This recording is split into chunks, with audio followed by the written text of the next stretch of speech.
One of the problems, just one of many problems about our prayer life and developing it, and I'm asked about this all over the place, is I just don't want to spend time in prayer. I'm ashamed to tell you that, but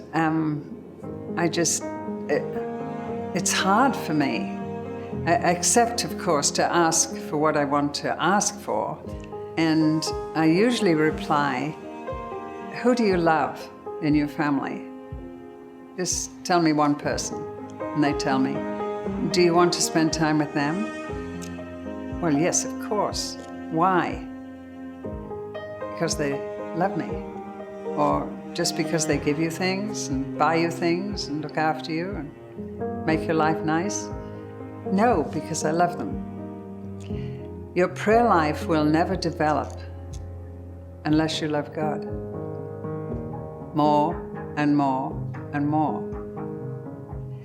And how do we do that? By spending time with Him. When you grow up or you've grown up and you fall in love, what do you want to do with the person you fall in love? Spend time with them. Spend time with them. That will transform your prayer life. Well, I've tried that. I've tried, said this particular lady to me, spending time with God, but I just get impatient. I keep looking at my watch. Is my prayer time over? Good. I can get on with my life.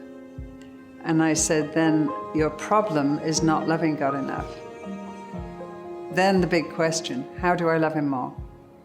I'm glad you asked. That will not only transform your life, your ministry to other people, your blessing to other people, it will transform your relationship with God. And you can't do it unless you spend personal, apart time with God. Well, I can talk to Him all day. You said that in one of your books. You can just talk to God all day and He talks to you. Yes, of course. If you get married, you don't just talk to your husband at breakfast. You talk to him all day if you have the chance. But aren't there special times when you're in love that just you and he get together, you and she get together? And the more you get together, the more you find to love, and the more you love. So what's at the heart of this? I think it's, have you ever realized what it cost Jesus to die for you? Start and pray about that. Lord, I'm ashamed to have to pray about this. I obviously don't understand your sacrifice. Show me what it cost you to forgive me. Show me what my sin did to you. And the more you realize how much you've been forgiven, the more you love, and the more you'll want to pray. And the more your prayer life in every aspect will grow. There's a story in Luke, and it's the story of Jesus being with the Pharisees having a meal. The Pharisees are not pleased with Jesus.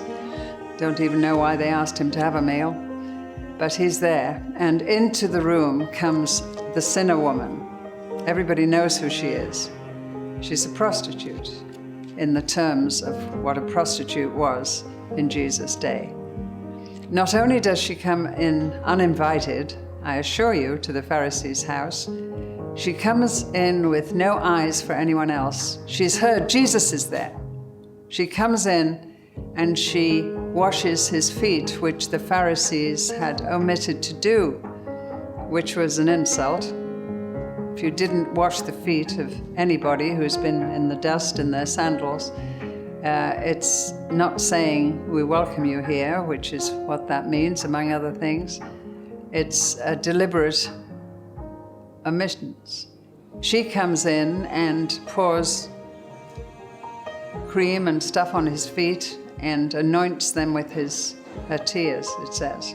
And somebody, a Pharisee, says, well, if he was really a prophet, he'd know who's touching him like that. Oh, good heavens. And what a waste, and all of this stuff.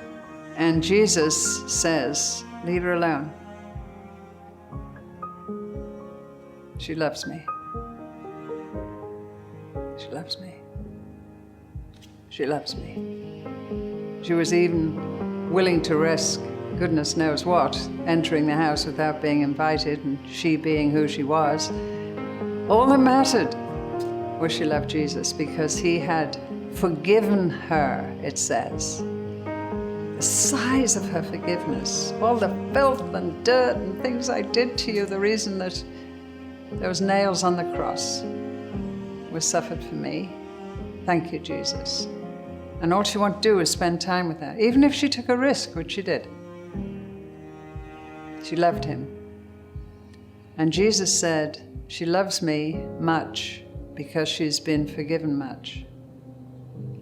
If you spend time with God and dare to say, show me what my sin did to you, and show me how much you love me because of what you've forgiven me, then you won't have any problem making time, just you and he, into his presence, beneath the praise of angels. Why wouldn't you want to run there? And Jesus and you, God himself and you, saying, this is how much I loved you. And your life will never be the same, and nor will your prayer life. I wrote a little poem about that. Maybe this would help. How can it be that I am loved by thee, Lord? The darkest death you died, amazing grace. How can it be that I am now invited to sit and listen here before your face? Knowing well the shadowed life I've lived, Lord, knowing well the depth of guilt and shame, how though you see all of my heart's dark chambers, how is it, knowing all of it, you came? You came and saved me from my sinful living. You knew so well my hardened unbelief. You set me free to know your forgiveness. You gave me inner healing, soul relief. Forgiven much, I am your chastened servant. In loving much, I give you back your due. In sweet surrender, find my lifelong purpose and know my life complete in serving you. That will happen. That's prayer. Try it.